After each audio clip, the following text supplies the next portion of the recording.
असाविदेवम् गोदीजीगमन्धोऽन्यस्मिन्निन्द्रो जनिषे बुबोध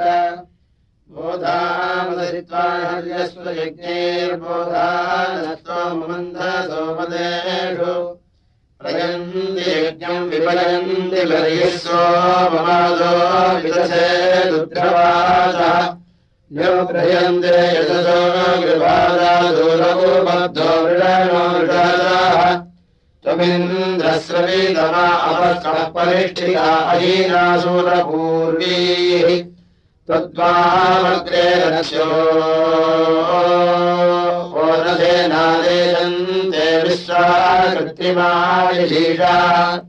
भीमो विदेशायुधेभिरेषामपांसि विश्वानर्याणि विद्वान्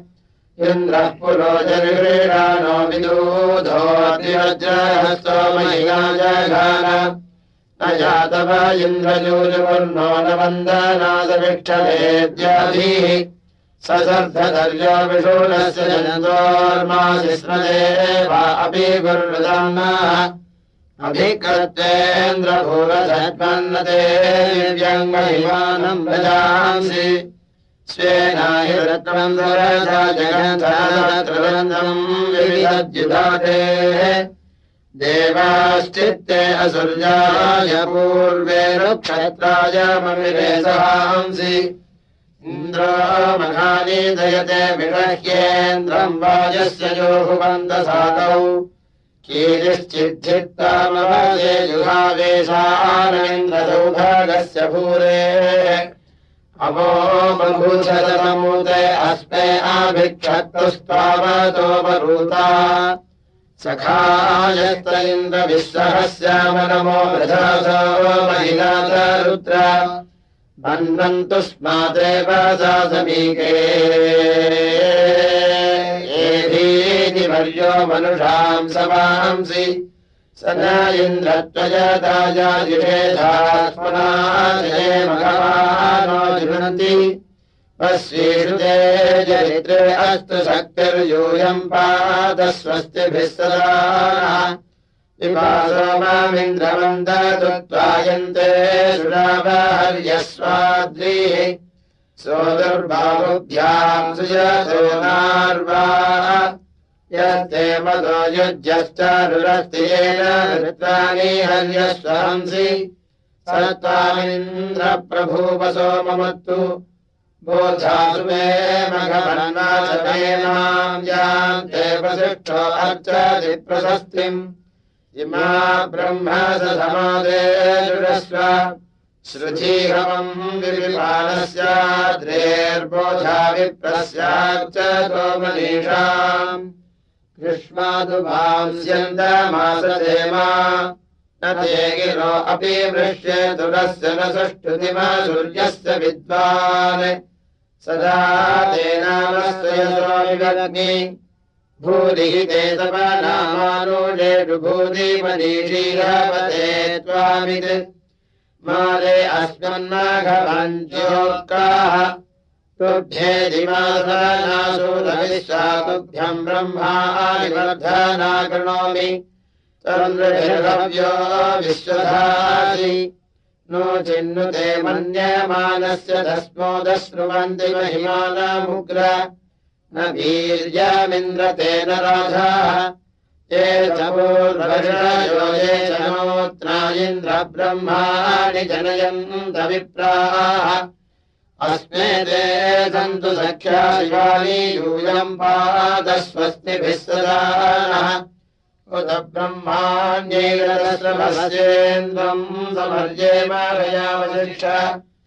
आयो विश्वानि समसादानोपश्रोतामैव गोमतांसि अजामिघोषिन्वदेवजामिर्यजन्तयच्छुरुधो विवासि महिस्वमायश्चिकिगेगेरुतानीतम् भांसिवर्षस्मान् युजेरथम् गवेषणम् हरिभ्यामुपब्रह्माणि जुजुषाणमस्थो विभागेन्द्रो वृत्राण्यप्रतीजघन्वान् आपश्चित्तिप्युस्तर्यो नक्षत्रम् जलितारस्त इन्द्र याहि वायुर्न नियुतो नो अच्छा त्वम् निधिभिर्दयसे विवादान् ते त्वामदा इन्द्रमादयन्तु सुष्मिनम् सुविलाससञ्चरित्रे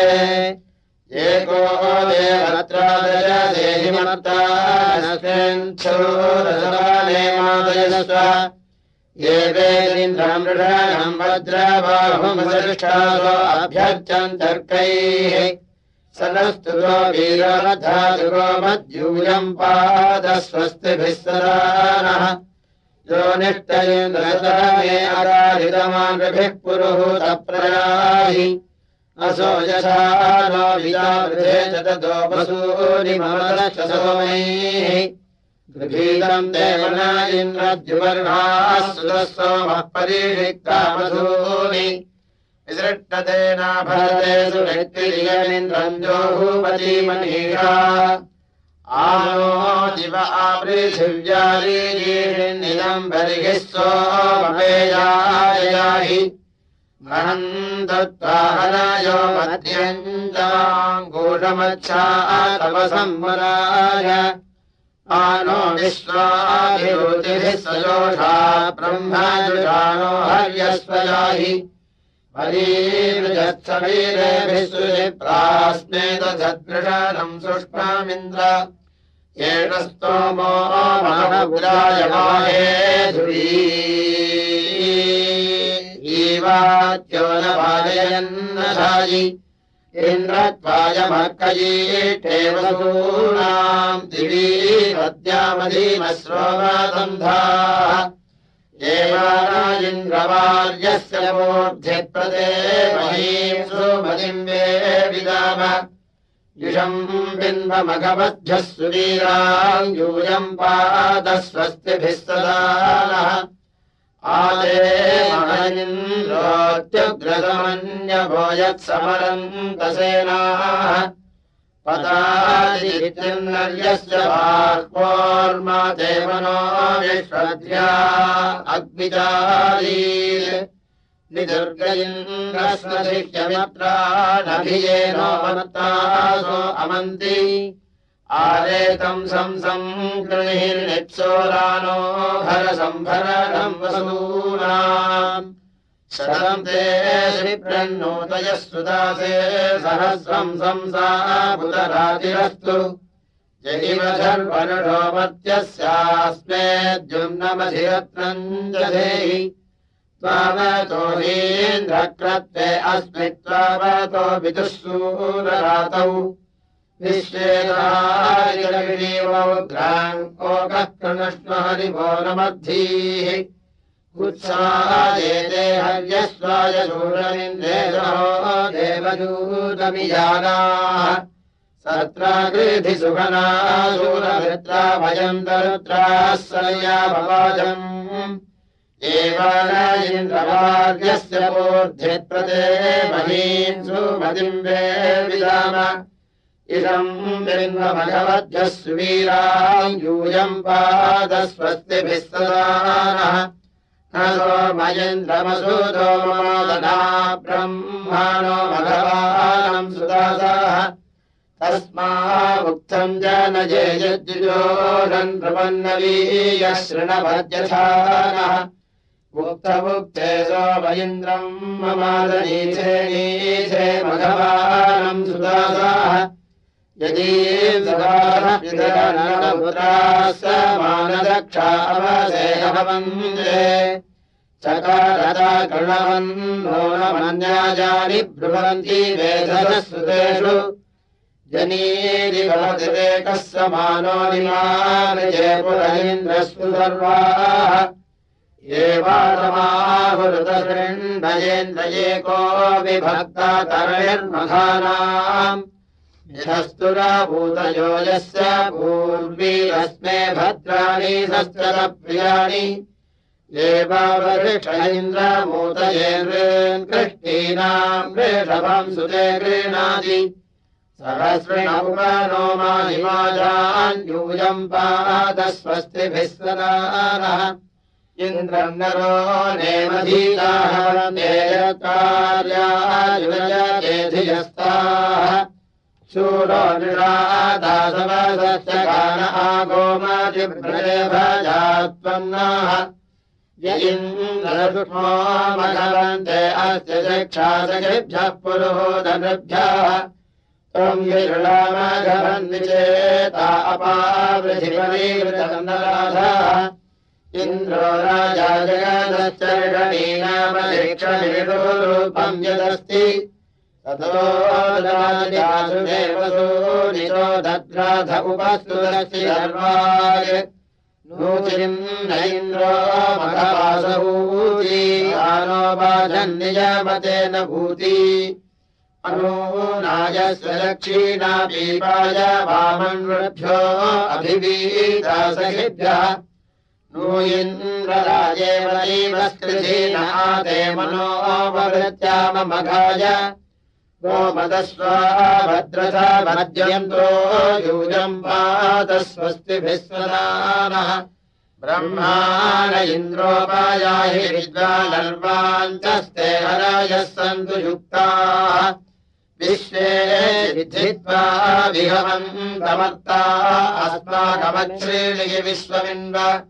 हवन्त इन्द्रमहिमाव्यानद्ब्रह्मयत्वासी सवसिन्धुषीणाम् आयद्वज्रम् दधिरे हस्त उग्रघोरः सङ्कृत्वा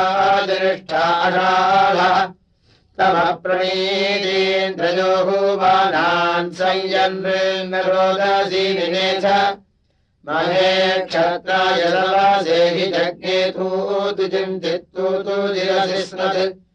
ये भिन्ना इन्द्राचरुणेतासो हिक्षितः पवन्ते प्रजयच्चष्टे अमृतमनेना अवद्विता वरुणो मायीनः स्यात् मोचे मेदिन्द्रम् अघवानमेनम् महो राजो राधसो यद्ददन्नः यो अर्चतो ब्रह्म गतिमविष्ठो यूयम् पातस्वस्तिभिः सदा नः अयम् गोमा इन्द्रतुभ्यम् स्वन्भानुप्रयाहि हरिवस्तदोगाः पिबात्वा अस्य सुषुदस्य चारोर्दतो मघानी मघवन्निजानः ब्रह्मन् वीरब्रह्म गतिम् जुषाणोर्वाचीनो हरिभिर्याह्यूयम्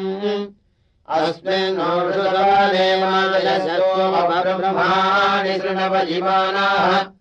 काते अश्चरम् कृति सूक्तैः कदा नूनम् दे मघवन्दासेव विश्वामतीरातने त्वाजाधामयिन्द्रशृणवोहवेम उतो घाते पूरुष्या आदिरासन्येषाम् पूर्वेषामसृणोर्षीणाम् अथाहन्त्वामघवञ्जोहवीर्वन्न इन्द्राधिप्रमाधिक्विदेव भोचे मेदिन्द्रम् मघवानयनम् महो राजो राधसो यद्ददन्नः यो अर्चतो ब्रह्म कृतिमविष्ठो यूयम् पादस्वस्तिभिः सदा नः आनो देवसवासायाहि तस्मिन् भवावृध इन्द्रराजो अस्य महे नम्नाय नृपते सुरज्रमहि क्षत्राय वंस्याय सूर हवन्तमुत्ताहव्यम् विवादिनोषसूराः सूर्यस्य साधौ त्वम् विश्वेषु सेन्योजनेषु त्वम् रत्राणि रन्धया सुगन्तु अर्हादिरिन्द्रसुगिराभ्युच्छान्ततो यत्केतुमुपमम् समत्सु ज्ञा अग्निस्येदसूरो न होताहुमानो अत्र सुभगाय देवान् भजन्ते तायन्द्रजेत देवस्तवन्तसूरददातो मघानि यच्छासूरेभ्यः उपमम् वरोधाम् स्वाभुवो जरणामश्नवन्त भोचे मेदिन्द्रम् मघवानमेनम् महो राजो राधसो यद्ददन्नः यो अर्चतो ब्रह्मा गतिमविष्ठो यूजम् पात स्वस्तिभिः सदा नः प्रभ इन्द्रायमादनम् हर्यस्वाजगाजत सखाय सोमाग्ने संसे दुःखम् सुदानपपुतध्यक्षम् यथा नराः कृमासत्यराधते त्वन्नाजिन्द्रवाजयुस्त्वम् गव्युः सादक्रतो त्वम् हिरण्युर्वासो वजमिन्द्रत्वाजपोऽभिप्रणोनुमोर्हन् विद्धीत्वा अस्य नो वसो मानो निरेजवक्त्रवेजोरम् धीरराम्ने ते अभिक्रतुर्मम त्वम् वर्मासि सप्रसः पुरो योधश्च वृत्रहन् त्वया प्रतिब्रुवे युजा महा उदासि यस्य ते दुःस्रधावरीसः अम्नाते इन्द्रोदसि तन्त्वा मरुत्वातीव निपुवद्वानी सजावारी नक्षमाना सहद्युभिः ऊर्ध्वा तस्त्वान्विन्द्रभोभवन्तस्त्वमुपद्यवि सन्तेन मन्द्रकृष्टयाः प्रभो महेमाहिवृधे भरध्वम् मृतेदसे प्रसूमतिम् कृणध्वम् दिशः पूर्वीः प्रजराजर्षणिप्राः पुरुव्यचासे महिनेषु वृत्तिमिन्द्राय ब्रह्म जनयन्तभिप्राः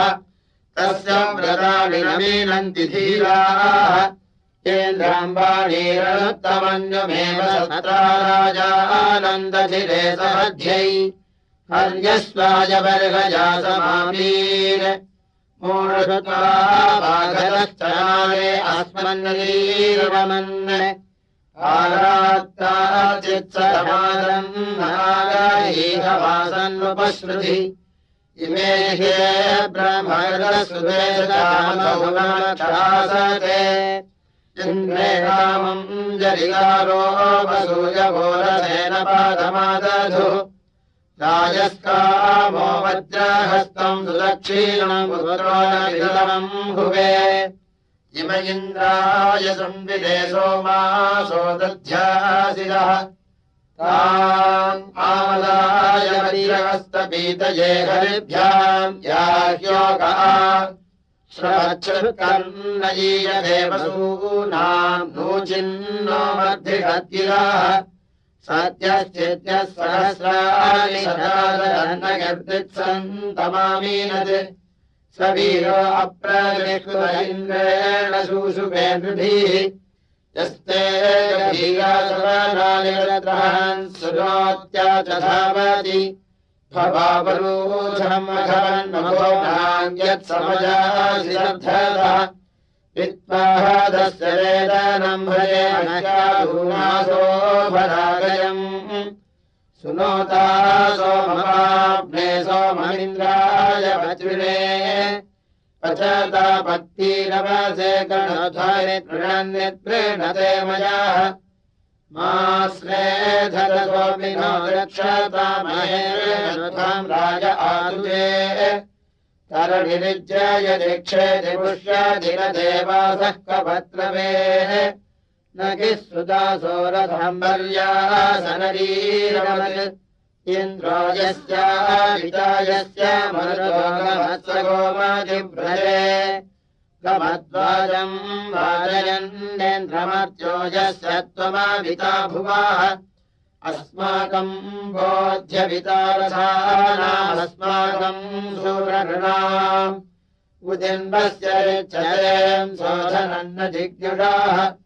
यजिन्द्रो हरिवान्नदभन्दिताम् रिपो दक्षमम् दधाति सोमिनि मन्त्रमखर्वम् सुधीतम् सुपेशसम् दधात यज्ञेष्वा पूर्वीश्च न प्रसीदयस्तरन्ति तञ्ज इन्द्रे कर्मणा भुवत् कस्तमिन्द्रत्वा वासुमानत्यो दधर्षति श्रद्धायुक्ते मघवन्मार्ये जीवाजीवाजम् शिशासति मघोलस्मरत्रहत्येषु चोदयजे ददति प्रियावसु तव प्रणीति हर्यस्व सूर्यभिर्विश्वातरे मधुरिका तवेदिन्द्रावमं वसुत्वं पुष्यसि मध्यमम् सत्रा विश्वस्य परमस्य राजसिनकिष्ट्वा गोषो मृण्वते त्वं विश्वस्य धनदादिश्रुतोययीं भवञ्जाजजाः तवायं विश्वः पुरुहूतपार्थिवो भस्युर्नाम भिक्षते यदिन्द्रयावतस्त्वमेतावदहमीशीय स्तोतारमिद्दीधिके यरदापसो नपात्वाय रासीय शिक्षेयमिन्नाहयते दिवे राज आकूह चिद्विदे नयित्वधन्यम् मघवन्नाप्यम्बस्यो अस्ति पिताचर कर्णित्सीषा सदिवाजम् पुरन्ध्यायुजा आवजिन्द्रम् पुरुहूतम् न मे गिलानेमिम् दष्टेव सुध्रुवम् न दुष्टुतीमर्त्यो वेन्द्रदेव स्वनस्वेधन्तम् रयम् न सत् सुसत्यमिन्नाघवन्तोभ्यम् मावदे देष्णम् यत्पार्ये दिवि अभित्वा सूरनो नुमो दुग्धायिव धेनवाः ईशानमस्य जगदस्वर्धसमीशानमिन्द्रतस्तुषाः न त्वावाङ्कन्यो दिव्यो न पार्थिवो न जातो न जनिष्यते अश्वायन्तो भवनेन्द्रवादिनो गव्यन्तस्त्वाहवामहे अभीषदस्तदा भरेन्द्रज्जायकलीयसः पुरोवसुर्हिमघवन् सनदशिवरे भरेदहव्याः परानुस्वमघवन्नमित्रान् सुरेवानो वसूकृधि अस्माकम् बोध्यविदामाः धने भवा वृधः सखीनाम् इन्द्रकृतम् नाभारपिता पुत्रेभ्यो यथा शिक्षा नो अस्मिन् पूरुहूतयामानि जीवा ज्योतिरसीमहि मानो अज्ञाता वृजनादुराध्यो ओमासीवासो अवक्रमः त्वया भयम् प्रवदस्वस्वादीरपोति शूरतरावसि श्वित्यम् च मादक्षिणतस्तबद्धाधियम् जिन्वासो अभिप्रमन्दुः उत्तिष्ठन् वोचे बलिबर्हिषो नृमे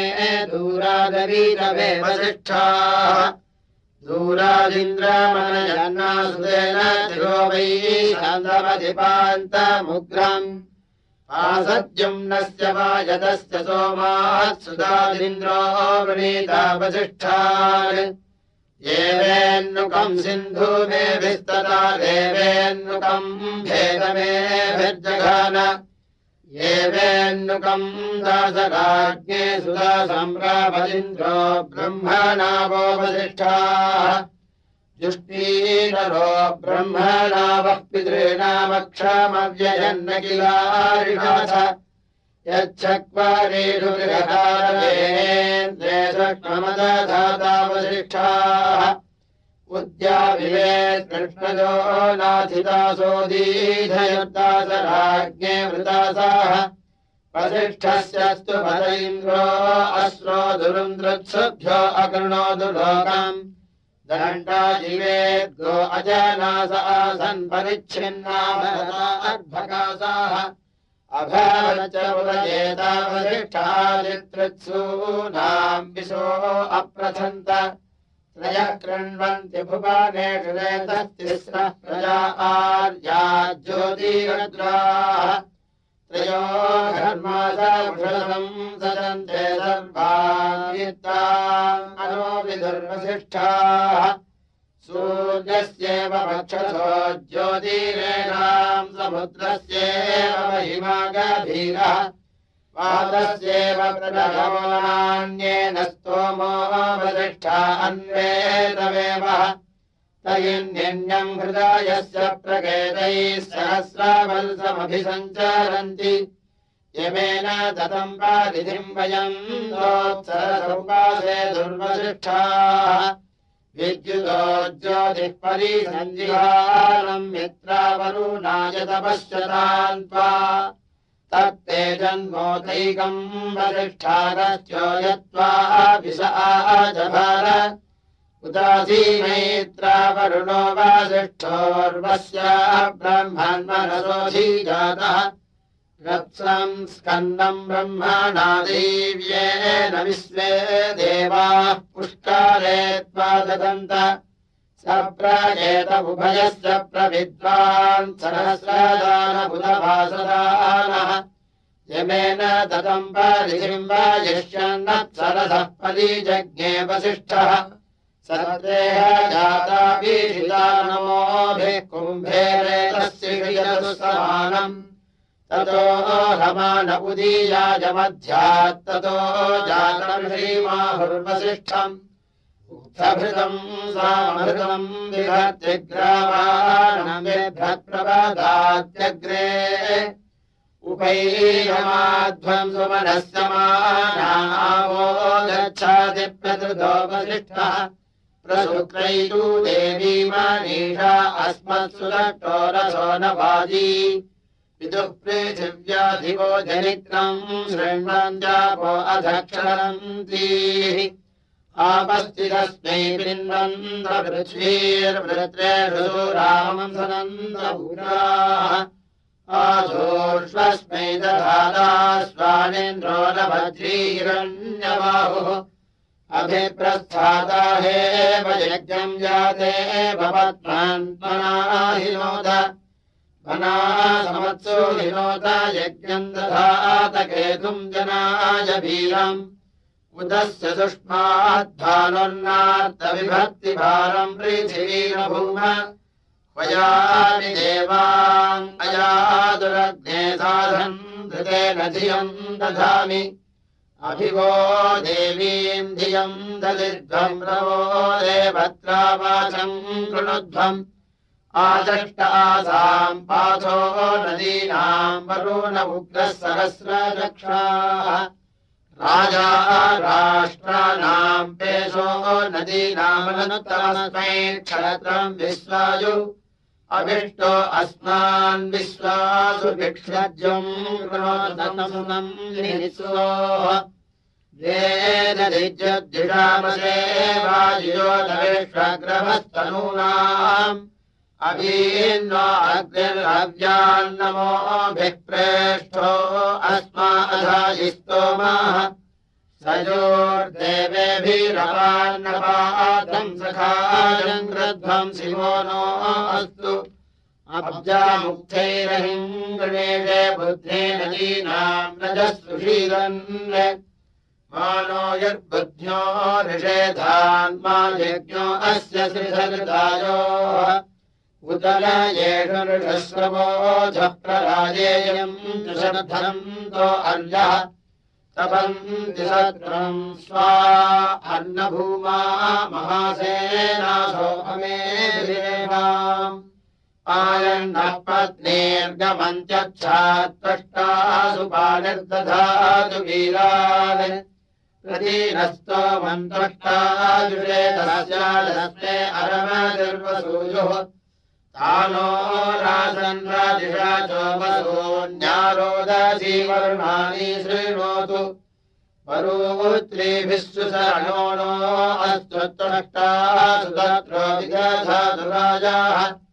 तन्नो राजः पर्वतास्तन्नापस्तद्राजिषा च ओषधीरुतद्यौः वनस्पतिभिः पृथिवी सजोषा उभे रोदसी परिपासतो नः अनुतदुर्वीरोदसी जिगातामनुध्यक्षो वरुण इन्द्रसखा अनुविश्वे मरुतो ये सहसो राजस्यामधरुणम् धियध्यै तन्नयेन्द्रो वरुणो मित्रो अग्निरापवोषधीर्वरिणो जुषन्त सर्वम् श्याममरुतामुपस्थे यूयम् पादस्वस्तिभिः सदा नः शन्न इन्द्राग्नि भवतामवोभिः शन्न इन्द्रावरुणाराधहव्या समिन्द्रा सोमासु विदायसंयोऽसन्न इन्द्राः पूषणा वाजसातौ सन्नो भगस्तमो नः संसो अस्तु सन्नः पुरन्धिः समो सन्तु राजाः सन्नः सत्यस्य सुयमस्य संसः सन्नो अर्यमापूर्वजातो अस्तु सन्नो धाता समूधत्ता नो अस्तु सन्न पुरुची भवतु स्वधाभिः संरोदशीर्हदीशन्नो अदृशन्नो देवानां सुभवानि सन्तु सन्नो अग्निर्ज्योतिरनीको अस्तु सन्नो मित्रावरुणवस्विनासम् सन्नः सुकृतां सुकृतानि सन्तु सन्नजिभिरो अभिमातुवाताः सन्नाद्यावा पृथिवी पूर्वभूतौ समन्तरिक्षम् त्रिशयेनो अस्तु सन्न ओषधीर्वरिणो भवन्तु सन्नो रजसस्पतिरस्तु जिष्णुः सन्न इन्द्रो वसुभिर्देवो अस्तु समादित्येभिर्वरुणः सुशंसाः सन्नो रुद्रो रुद्रेभिर्जलाढः सन्नस्त्वष्टाग्नाभिरिहसृणोतु सन्नः सोमो भवतु ब्रह्म सन्नः सन्नो ग्रावाणः समूसन्तु यज्ञाः सन्नः स्वरूणाम् वितयो भवन्तु सन्नः प्रस्वासंवस्तु वेदीः सन्नः सूर्यगुरुचक्षाबुधेतु सन्नस्ततस्रः प्रतिशो भवन्तु सन्नः पर्वता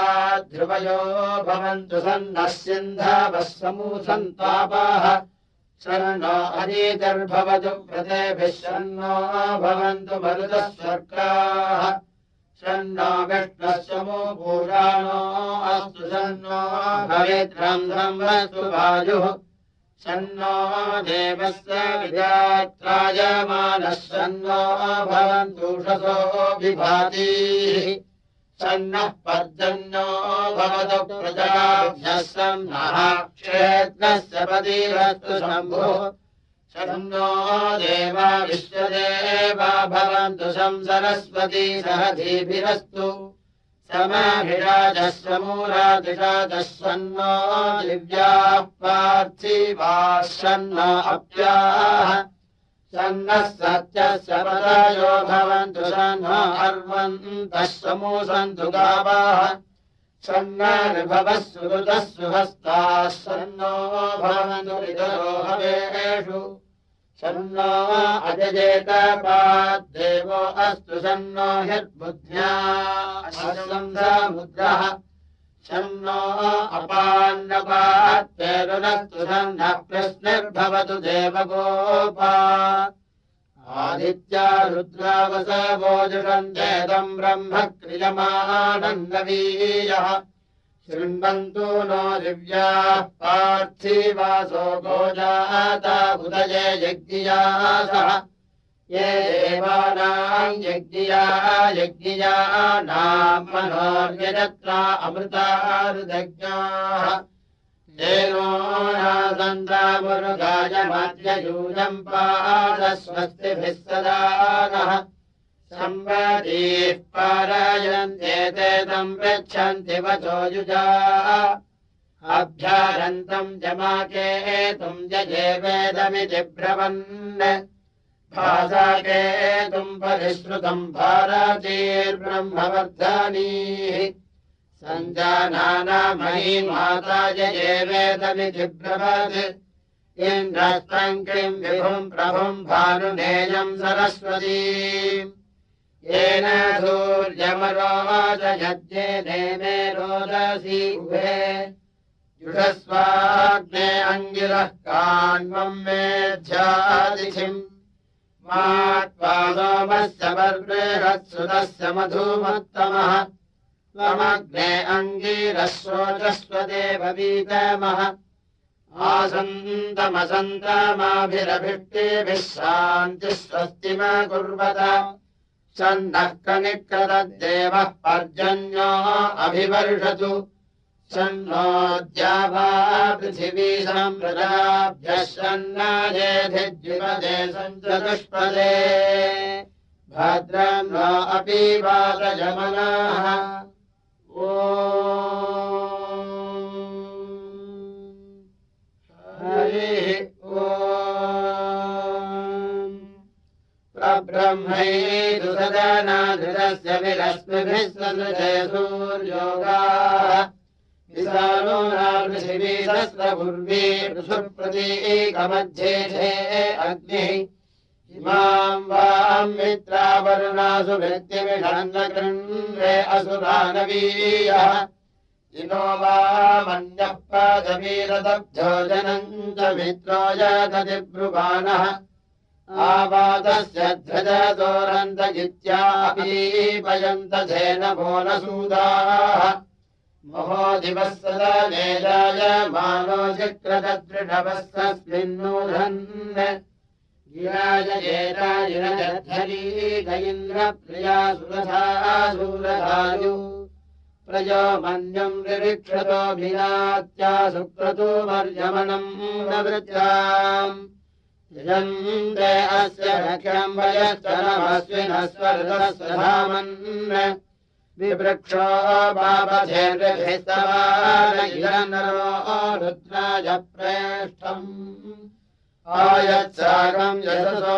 वावशानाः सरस्वती सप्तधी सिन्धुमाता याः सुष्वयन्तसुदुघाः सुधारा अभिस्वेन पयसापीप्यानाः उदत्येनो मरुतो मन्दसानाधियम् तोकम् च वाजिनो वन्तु मानः परिख्य दक्षराचरन्त्यवीवृधन्त्यज्यन्ते रयिम्नाः प्रभो महीमनमतिम् कृणध्वम् प्रभूषणम् विदध्या अननलीलम् भगवम् धियो विकारम् नो अस्याः सातौ वाजम् रादिशा चम्पुरन्धिम् अच्छायम् वो मरुतश्लोक ये त्वच्छा विष्णुम् निषिक्तवामबोधि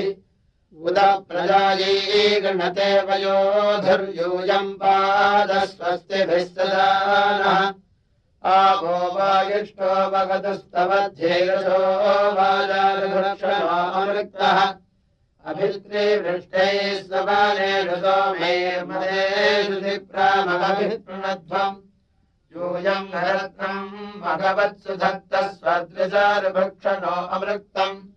संयज्ञेषु स्वधावन्तः पिबध्वम् विनो राधांसि मतिभिर्दयध्वम् उपोचिथैमघनम् ज्येष्ठम् महो अर्धस्य वसूनो विभागे भाते पूर्णा वसूनागभक्तेन सूनृता निजामते वसव्या त्वमिन्द्रस्त्वया सारभुक्षा वाजो न साधुरस्तमे श्रुत्वा वयम् नुते दास्वाम् सस्यामब्रह्म गृह्णन्तो हरिभो वसिष्ठाः सनीतादिप्रवतो दादुषे